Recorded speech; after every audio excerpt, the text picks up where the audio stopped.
Hello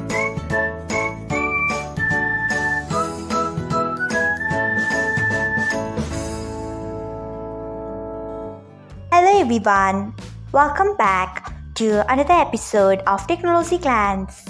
Today, in this video, I'm going to guide you through how you can turn off always underline links on Discord. So, let's get started. Firstly, open Discord app in your device. Then tap on settings icon. Next, scroll until you find accessibility. Next, tap on it. Then scroll until you find always underline links.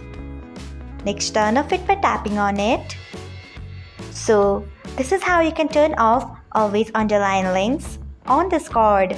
Thanks for watching. If you found this guide helpful, we would love it if you hit the thumbs up button below.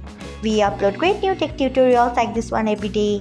So, do not forget to subscribe to our channel and hit the bell icon so that you'll never miss another update.